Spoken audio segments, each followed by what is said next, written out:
Hello everyone, welcome back to Money Matters. बात करने वाले हैं सुज़लोन एनर्जी लिमिटेड के ऊपर। पिछले काफ़ी दिनों से इसके क्वेश्चंस थे, हमारे रडार पे भी स्टॉक था, तो इसको एनालिसिस करने का हमें समय लगा और आज इस वीडियो में इस स्टॉक की बात करने वाले हैं। आपके रडार पे कोई ऐसा कोई स्टॉक हो, कमेंट बॉक्स में बता सकते हैं आपको किस स्टॉक पे वीडियो चाहिए, जिस स्टॉक पे ज़्यादा पूछा जाएगा और जो हमारे सेटअप पे होगा, जिसमें मैं आपको कुछ बता पाऊँ, वो डेफिनेटली मैं आपके साथ शेयर करूँगा। कमेंट करने में कंजूसी मत करिए। डिस्कशन को अपने एडवाइजर के साथ कंसल्ट करिए, अगर एडवाइजर है तो, नहीं है तो अपने बुद्धि विवेक का इस्तेमाल जरूर करिए। सुज़लोन पे बात करते हैं। सुज़लोन जो है वो काफ़ी समय से लाइमलाइट में है, चर्चा का विषय बना हुआ है और काफ़ी लोग जो है इस पे बात कर रहे हैं कि ये स्टॉक 100, 200, 300 रुपए तक भी जा सकता है, इसमें ऐसा पोटेंशियल है। क्या ये सच है? सबसे पहले समझते हैं इसकी थीम क्या है। देखिए, ये विंड टर्बाइन जनरेटर्स का काम करता है, यानी रिन्यूएबल एनर्जी के अंदर कंपनी जो है वो एक्टिव है। अभी रिसेंट में पिछले 2-4 सालों में इसमें बड़े चेंजेस हुए हैं, जिसमें सबसे बड़ा चेंज था डेट रिडक्शन। ये कंपनी ऑलमोस्ट डेट फ्री हो चुकी है, ऑलमोस्ट डेट फ्री इन्होंने अपने आप को कर लिया है। एक बहुत बड़ा कर्जा इस कंपनी के ऊपर था, लेकिन खुद को डेट फ्री किया है, that is a good sign और ये चीज हमें माननी भी पड़ेगी। साथ में कंपनी की ऑर्डर बुक काफी स्ट्रॉन्ग है, ये हमें मानना होगा। इनके पास ऑर्डर हैं और ये आने वाले समय में अपने ऑर्डर्स और बढ़ाने की तैयारी करे, यानी मैनेजमेंट का इंटेंट मुझे बहुत अच्छा लग रहा है।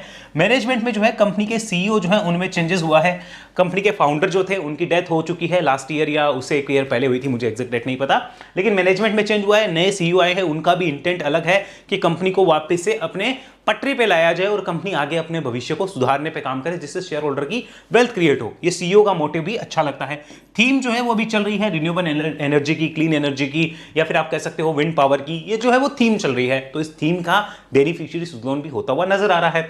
अगर देखा जाए तो कंपनी को पूरी तरीके से रिवाइवल मोड में डाल दिया गया है। एक बार तो ये कंपनी करीब बैंकरप्सी की कगार पे थी, लेकिन बाद में 2014 के बाद में इसमें रिवाइवल शुरू हुए और 2020-21 के बाद में कंपनी में थोड़े बड़े अच्छे परिवर्तन होने शुरू हो गए हैं। तो ये रिवाइवल मोड पे है, यानी इसके फंडामेंटल पहले इतने स्ट्रॉन्ग नहीं थे ना, अभी कोई खास स्ट्रॉन्ग है, लेकिन रिवाइवल मोड में है कंपनी, ये हमें जानना होगा। आगे देखो, यहां पे स्ट्रॉन्ग क्लाइंटल, अब क्लाइंट में इसके पास कौन है? अडानी हो गए, रिलायंस हो गए, यहां पे आप बजाज ग्रुप को इसका क्लाइंट कह सकते हो, आईटीसी इसका क्लाइंट है, वेदांता इसका क्लाइंट है। ये सारे इसके स्ट्रॉन्ग क्लाइंट बेस है, ये हमें समझना होगा, यानी इसके पास अच्छे कस्टमर्स हैं जो कि कभी डिफॉल्ट नहीं करेंगे, ये कंफर्म है। आगे देखिए, राइट इश्यू लाई है कंपनी लास्ट ईयर भी, और इस साल भी कंपनी का राइट इश्यू अभी जो है वो ऑनगोइंग की बात चल रही है। भविष्य में भी कुछ कंपनी अपने आप को रिवाइवल करने के लिए कुछ नए स्टेप ऐसे ले सकती है। ये सारे पॉइंट जो है वो हमें समझना इसलिए जरूरी है कि कंपनी कुछ पॉजिटिव इंटेंट के साथ बड़ा करने की चाहत रखती है, लेकिन चाहत रखने में और उसको एग्जीक्यूशन करने में बहुत फर्क होता है।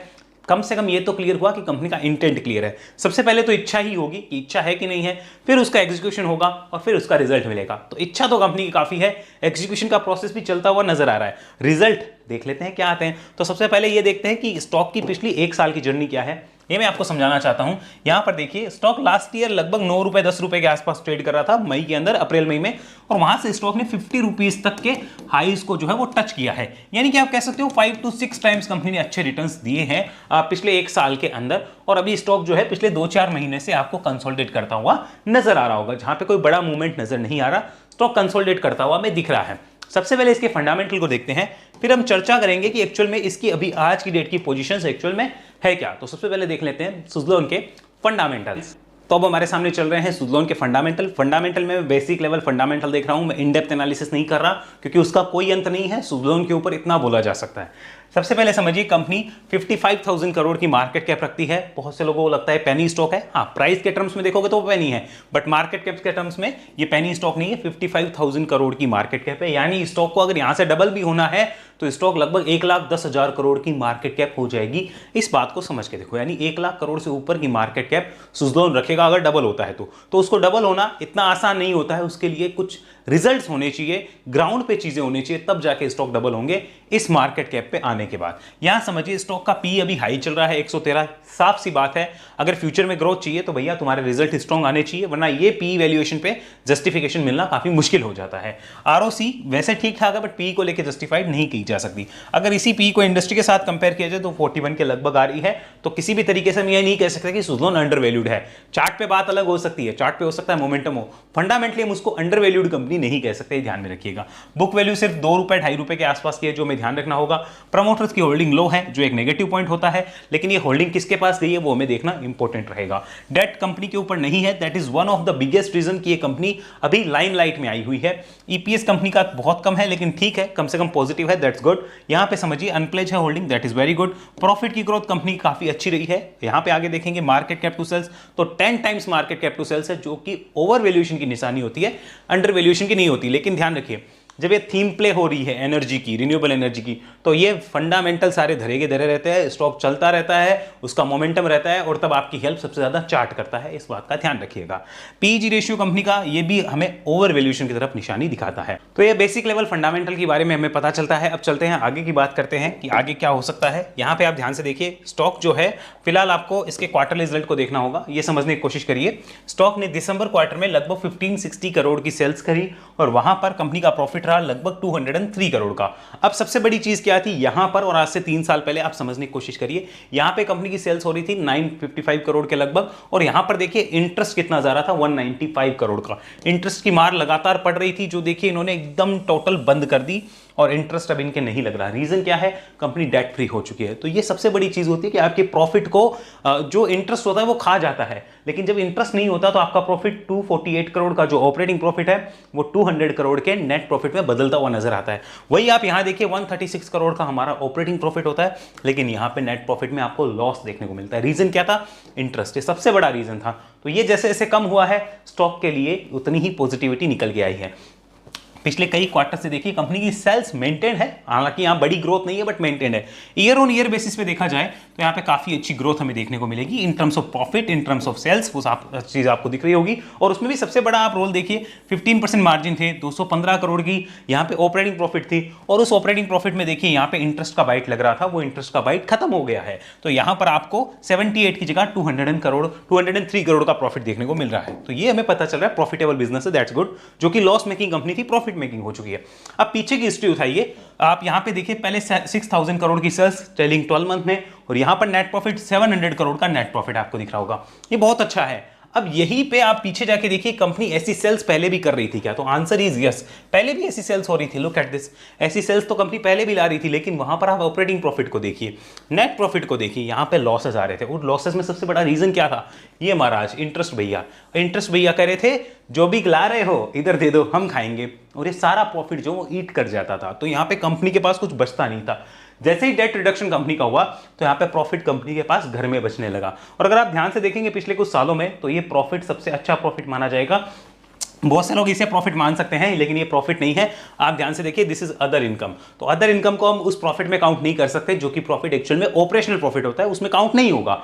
यहां देखा जाए तो ये पिछले 12 मंथ में सबसे अच्छी पोजीशन मुझे नजर आती है कंपनी के ऊपर, ये हमें ध्यान रखना होगा। आइए आगे बात करते हैं, इसको ध्यान से समझिए। यहां पे डेट रिडक्शन को मैं आपको समझाना चाहता हूं, दिस इज बैलेंस शीट। अब इसके ध्यान से आप समझिए, कंपनी के लिए पहले इक्विटी कैपिटल कितनी थी, देखिए यहां पे इक्विटी का रेज हुआ, इक्विटी कैपिटल कंपनी ने रेज करी, और आज की डेट में इक्विटी कैपिटल को आप देख सकते हो। ऐसे ही कंपनी के ये जो है ये बोरोइंग्स है। अब इसी बोरोइंग को आप यहां पर जाके देखिए, ये बोरोइंग कितने थे।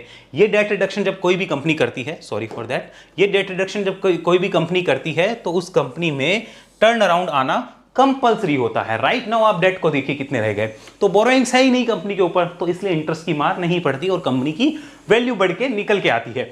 अगर आप पीछे देखेंगे तो आपको पता चलेगा किस तरीके से इसके डेट थे, और रिजर्व्स को देखिए, नेगेटिव रिजर्व्स थे।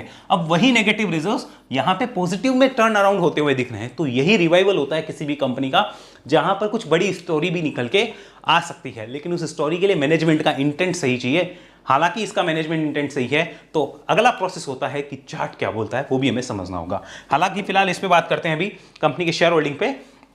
शेयर होल्डिंग आप देखेंगे तो प्रमोटर के पास कम है। एफआईआईज को आप देखेंगे तो यहां पे कुछ होल्डिंग उनकी बड़ी है।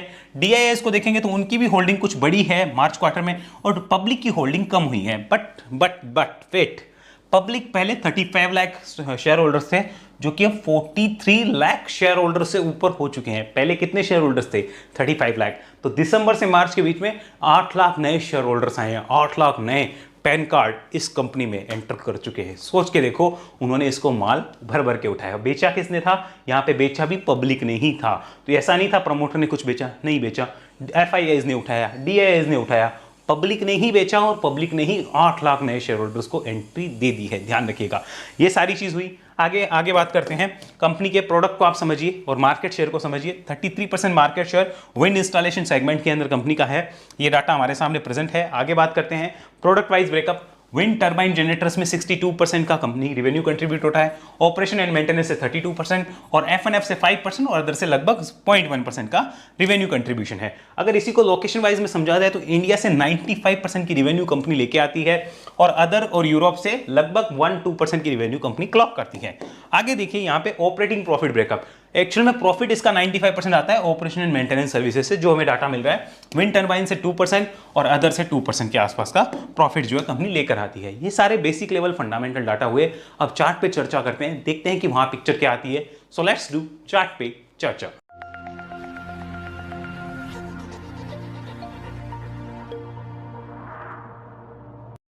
तो अब हमारे सामने चल रहा है सुज़लोन का वीकली चार्ट। वीकली चार्ट पे आपको दिख रहा होगा, जैसे हमने बात करी, एक बड़ा तेजी मिली। तेजी के बाद अब स्टॉक जो है कंसोलिडेट करने की कोशिश कर रहा है और इस तेजी में हमें पता चला स्टॉक ने यहाँ पे बीच में एक गैप छोड़ा था, उस गैप को भी फिल कर दिया गया है, ये भी हमें पता चल रहा है। स्टॉक के लिए अब ऊपर में ये हमें दिख रहा है कि 45 के ऊपर जाता है तो एक छोटा सा रेजिस्टेंस क्रॉस होगा और नए मूव के लिए लगभग 51 के ऊपर स्टॉक को निकलना होगा। बट इसकी पहले पूरी हिस्ट्री समझते हैं, फिर डिस्कशन करते हैं कि आज की डेट में क्या हो सकता है, क्या ये स्टॉक बढ़िया है, मूवमेंट आएगा नहीं आएगा, वो सारा हम देखेंगे। तो चलिए सबसे पहले इसकी हिस्ट्री देखते हैं।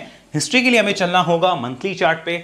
Look at this is a monthly chart. अब देखिए हिस्ट्री आपके सामने ये है। जिन लोगों को लग रहा है कि सुज़लोन जो है बहुत अच्छी स्ट्रॉन्ग फंडामेंटल कंपनी रही है पीछे कई पास से, आंसर इज नो। सुज़लोन यहाँ पे 105 रुपए के आसपास थी 2005-06 के अंदर जो डाटा है। उसके बाद स्टॉक देखिए कितना ऊपर गया था, आपको दिख रहा होगा। लगभग ये हाईज जो है वो 400 के करीब निकल के आते हैं, सॉरी 425 के ऊपर निकल के आते हैं, 425 के आसपास। और वहां से स्टॉक जो है इतना भयंकर गिरता है कि 95% से ज्यादा खत्म, पूरा खत्म हो जाता है। जिनकी वेल्थ थी वो पूरी खत्म हो जाती। रीजन क्या था उसको मैं समझाना चाहता हूं। यहां पे कंपनी के पास क्या था, डेट था, और फिर क्या आया, 2008 का क्रैश आया। 2008 का क्रैश आया, कंपनी के सारे प्रोजेक्ट धरे के धरे रह गए, डेट हैवी था, कंपनी अपने आप को संभाल नहीं पाई, रिवाइवल हो नहीं पाया और उसके बाद में कंपनी संभली नहीं, तो ये हालत कंपनी की रही। ये हमें पता होना चाहिए। आइए आगे बात करते हैं। अब रिसेंट के जो टर्न अराउंड स्टोरी है उसको समझिए। मैं एक लेवल आपके सामने लगाना चाहता हूं, लुक एट दिस। ये मैंने एक लेवल लगाया आपके सामने जो कि 51 रुपीज का है। ध्यान से देखिए 51 के ऊपर मंथली क्लोज 2010 के बाद में अभी तक नहीं आई है। ये मंथली क्लोज थी 2010 में अबोव 51, मैं यहाँ पे लिख देता हूँ 51 के अबोव। कब आई थी, 2010 में। उसके बाद अभी क्या हो गया, 2024, और कितने साल हो गए, 14 ईयर्स। 14 ईयर्स से ये 51 के ऊपर की कोई क्लोज अभी तक स्टॉक नहीं ला पाया है। 14 साल से स्टॉक 51 रुपए से नीचे ही रहा है। यानी ये हमें पता चला 51 के अबोव कोई भी मंथली क्लोज क्या चाहिए अपने को, मंथली क्लोज। ये क्या हो जाएगी, big bullish indication, big bullish indication. यानी एक नई अपसाइड के लिए अगर हमें इसे देखना है तो 51 के ऊपर हमें आते ही, मंथली क्लोज होते ही ध्यान रखना होगा कि भैया कुछ अब नया होने वाला है। इस बात को हमें नोट डाउन करना होगा। वीकली कन्वर्ट करते हैं, शायद वहां और आइडिया लग जाए। Have a look at this. ये वीकली चार्ट हमारे सामने रहा, आपको आइडिया लगना चाहिए। देखिए एजुकेशन के लिए इस वीडियो को पूरा देखिए। टिप्स चाहते हैं तो मैं आपको नहीं दे सकता, सॉरी फॉर दैट। एजुकेशन चाहिए तो हम उसके लिए हमेशा रेडी हैं। अब आप ध्यान से देखिए वीकली चार्ट पे, यहां पे पिक्चर आपको मिल रही है। स्टॉक ने रिसेंट में 51 से एक छोटा सा डिप लिया है। डिप लेने के बाद अभी स्टॉक का सपोर्ट कहां बना, उसके लिए हम कन्वर्ट करते हैं फिर से इसको, थोड़ा सा जूम यहां पर। ये देखिए ये अभी स्टॉक ने सपोर्ट लिया लगभग 33 के आसपास, 33-34 के आसपास। यहां पर स्टॉक का एक सपोर्ट बना 33-34 पे। यहां एक सपोर्ट बनता है तो स्टॉक क्या कर रहा है, इस रेंज के अंदर, इस वेव के अंदर अब टाइम पास करता हुआ नजर आ रहा है। यानी इसका हाई कटा तो ऊपर फटा, और अगर इसका लो कटा तो फिर नीचे आने का चांस जो है वो स्टॉक के लिए खुल जाएगा। ये हमें ध्यान रखना होगा। यानी एक बार पूरा ट्रेंड जो वीक होगा 33 के नीचे, अच्छा ट्रेंड वीक होगा तो जिंदगी भर नहीं चलेगा क्या, नहीं ऐसा नहीं है। कई लोगों को लगता है ट्रेंड वीक होने का मतलब हो गया जिंदगी भर नहीं चलेगा, नहीं, वापस बुलिश भी होता है, लेकिन उसके लिए कुछ इंडिकेशंस होते हैं। एक बार का ट्रेंड वीक होने पे बहुत से प्लेयर्स वहां से एग्जिट करते हैं, तो उस लेवल का हमें जरूर ध्यान रखना है कि इस लेवल के नीचे बहुत से प्लेयर्स एग्जिट कर सकते हैं। यानी हमें पता चल गया 33-34 के नीचे बहुत से प्लेयर्स जो होंगे वो शायद एग्जिट करके निकलेंगे, तो ये हमें ध्यान रखना होगा जो टेक्निकल देखते हैं। और स्टॉक के लिए अभी ये एक रेंज होगी 51-33, ये क्या हो गया, ये टाइम पास या फिर आप कह सकते हो नो ट्रेड जोन है। नो ट्रेड जोन यानी इस रेंज के बीच में ना तो बुल्स अभी हावी है ना बेयर्स अभी हावी है। ये पूरी जो जोन है इसमें बुल और बेयर में अभी क्या हो रही है, लड़ाई हो रही है। तो अब स्टॉक के लिए 51 के ऊपर जाना बुलिश है और 33 के नीचे आना बेयरिश है। That is very simple. अब बात करते हैं आज की डेट में क्या किया जाए। तो मैं आपको बताना चाहूंगा कि स्टॉक के लिए बुलिश मोमेंटम 51 के अबोव है, ये हमें पता चला 51 के अबोव है। 51 के ऊपर स्टॉक चला जाएगा तो फिर क्या होगा, फिर आप नोट डाउन करिए, ₹40 विल बी बिग सपोर्ट, ये ध्यान रखिएगा। 40 हो जाएगा सपोर्ट, अबो 51 40 हो जाएगा सपोर्ट। जो राइड कर रहे हैं उनके लिए 40 सपोर्ट हो जाएगा। और स्टॉक के लिए नए गेट खुलेंगे। अब वो नए गेट कौन से खुलेंगे उसको हम देखते हैं। आइए वापस कन्वर्ट करेंगे इसको मंथली पे। हम हर चीज को समझेंगे, हर चीज को एनालाइज करेंगे कि हमें क्या संभावना नजर आती है। सो लुक एट दिस, मैं इसको यहां पर आपके सामने प्रेजेंट करना चाहूंगा, ये आप ध्यान से देखिएगा। चलिए इसको हमने थोड़ा सा आपके सामने प्रेजेंट किया। ये देखिए ये वाला डाटा जो है इसको समझिए। ये 51 के ऊपर कोई क्लोज आती है तो स्टॉक के लिए नए गेट खुलेंगे। उस नए गेट में स्टॉक के लिए ₹65 पहला रेजिस्टेंस होगा। यहां पर लगभग 65 के आसपास पहला रेजिस्टेंस होगा। देन स्टॉक जो है वो 75 के लेवल्स को टच करने की कोशिश करेगा, ये वाला। और फिर स्टॉक जो है वो लगभग 90 से 100 की इस रेंज में, इस टेरिटरी में जाने की कोशिश करता हुआ नजर आएगा, क्योंकि यहां पर बड़े प्रेशर इसको देखने को मिलेंगे। यहां पे अट्रैक्ट करेगा रेजिस्टेंस की मेरी तरफ इसको भेजो। कब करेगा, ये सारे बात होगी 51 के ऊपर। यानी 51 के ऊपर दो जो स्विंग देखते हैं उनके लिए तो ये लेवल इंपॉर्टेंट होंगे, 65 और 75 स्विंग वालों के लिए। और जो बड़े टाइम के लिए देख रहे हैं उनको 90 से 100 की रेंज का ध्यान रखना है कि भाई यहां आने के बाद रिव्यू बनेगा कि प्रॉफिट बुक करना है, रखना है या नहीं रखना है, वो सारी चीज 100 के ऊपर। अब 100 रुपए का लेवल कहां से आया उसको समझना है तो यहां पर जरा आइए, मैं आपको समझाना चाहता हूं। 100 के लेवल की कहानी समझिए। ये देखिए 100 के लेवल के लिए आप यहां चलिए, लुक एट दिस। ये जो लेवल है ये 100 रुपए का लेवल है, आपको दिख रहा होगा, दिस इज ₹100 लेवल। अब इसी लेवल के आसपास देखेंगे आप, पीछे स्टॉक ने यहीं से एक मूवमेंट जो है वो स्टार्ट किया था, तो यहां पर एक बड़ा रेजिस्टेंस हो सकता है। तो ये जो बात आ रही है मार्केट में फिलहाल कि क्या सुज़लोन जो है वो 100 रुपए जा सकता है, तो मेरी तरफ से मैं तो इतना कह सकता हूं कि 51 के ऊपर, 51 के अबो 100 का गेट भी खुलेगा, डेफिनेटली खुलेगा। लेकिन उस केस में ₹40 विल बी सपोर्ट, ये हमें ध्यान रखना होगा। अब अभी की डेट में कोई पोजीशन बनाता है तो क्या सोच के बना रहा होगा। देखो कोई स्मार्ट बुल होगा, उसे ये तो पता है कि स्टॉक अभी इस रेंज में है, यानी 33 और 51, अभी स्टॉक में मोमेंटम नहीं है, उसे ये पता है। तो मोमेंटम वाले ट्रेडर्स तो अभी से नहीं देख रहे होंगे, तो अभी से कौन देख रहा होगा, वही देख रहा होगा जिसे पता है कि भाई स्टॉक जो है यहाँ पे थोड़ा टाइम पास करके ऊपर निकल सकता है और वो अर्ली रिस्क ले रहा है, तो वही देख सकता है। अभी 33 इंपॉर्टेंट है, इस बात को हमें नोट डाउन करना होगा। मेरे लिए ये स्टॉक जो है वो स्विंग के लिए बेस्ट हो सकता है। मैं इसे स्विंग के लिए देख सकता हूं कब, 51 रुपीज के ऊपर। अभी फिलहाल मैं इसे स्विंग के लिए नहीं देख सकता, 51 के ऊपर मैं जरूर देख सकता हूं, तब मैं इसे सोच सकता हूं।